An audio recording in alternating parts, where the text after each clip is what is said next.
ಪ್ರಧಾನಮಂತ್ರಿ ಫಸಲ್ ಬಿಮಾ ಯೋಜನೆ ಎಂಬುದು ಕೇಂದ್ರ ಸರ್ಕಾರದ ಯೋಜನೆಯಾಗಿದೆ.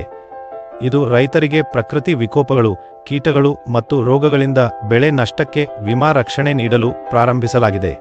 ಯೋಜನೆ ಬೆಳೆ ನಷ್ಟಕ್ಕೆ ಹಣಕಾಸು ರಕ್ಷಣೆ ನೀಡುತ್ತದೆ, ರೈತರು ಸಾಲದಲ್ಲಿ ಸಿಕ್ಕಿಕೊಳ್ಳದಂತೆ ನೋಡಿಕೊಳ್ಳುತ್ತದೆ ಮತ್ತು ಸರ್ಕಾರದ ಭಾಗದಿಂದ ಹೆಚ್ಚಿನ ಭಾಗವನ್ನು ಪಾವತಿಸುವ ಮೂಲಕ ಕಡಿಮೆ ಪ್ರೀಮಿಯಂಗಳನ್ನು ನೀಡುತ್ತದೆ. ಇದು ಪ್ರಕೃತಿ ವಿಕೋಪಗಳು, ಕೀಟಗಳು, ರೋಗಗಳು ಮತ್ತು ಬೆಳೆ ಕಟಾವಿನ ನಂತರದ ನಷ್ಟಗಳನ್ನು ಒಳಗೊಂಡಿದೆ ಮತ್ತು ಬೆಳೆ ಕಟಾವಿನ ನಂತರ 2 ತಿಂಗಳ ಒಳಗೆ ಸಮಯೋಚಿತ ಪರಿಹಾರವನ್ನು ಒದಗಿಸುತ್ತದೆ. ಇನ್ಪುಟ್: ಅರ್ಜಿ ಸಲ್ಲಿಸಲು ರೈತರಿಗೆ ಪಾಸ್ಪೋರ್ಟ್ ಗಾತ್ರದ ಫೋಟೋ, ಆಧಾರ್ ಅಥವಾ ಮತದಾರರ ಗುರುತಿನ ಚೀಟಿ, ವಿಳಾಸದ ಪುರಾವೆ, ಭೂಮಿ ಮಾಲೀಕತ್ವದ ದಾಖಲೆಗಳು, ಸ್ಥಳೀಯ ಅಧಿಕಾರಿಗಳಿಂದ ಬೆಳೆ ಬಿತ್ತನೆ ಪುರಾವೆ, ಬ್ಯಾಂಕ್ ಖಾತೆ ವಿವರಗಳು ಮತ್ತು ಭೂಮಿ ದಾಖಲೆಗಳು ಬೇಕಾಗಿವೆ. ಎಲ್ಲಾ ದಾಖಲೆಗಳು ನೋಂದಾಯಿತ ರೈತನ ಹೆಸರಿನಲ್ಲಿ ಇರಬೇಕು.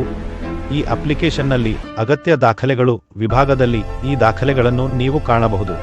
ಅಪ್ಲಿಕೇಶನ್ನಲ್ಲಿ ಈಗ ಅರ್ಜಿ ಸಲ್ಲಿಸಿ ಬಟನ್ ಕ್ಲಿಕ್ ಮಾಡಿ ಪ್ರಾರಂಭಿಸಿ. ಈ ಅರ್ಜಿ ಪ್ರಕ್ರಿಯೆಯಲ್ಲಿ ನಿಮಗೆ ಸಹಾಯವಾಗುತ್ತದೆ ಎಂದು ನಾವು ಭಾವಿಸುತ್ತೇವೆ. ನಿಮ್ಮ ಸಮಯಕ್ಕಾಗಿ ಧನ್ಯವಾದಗಳು.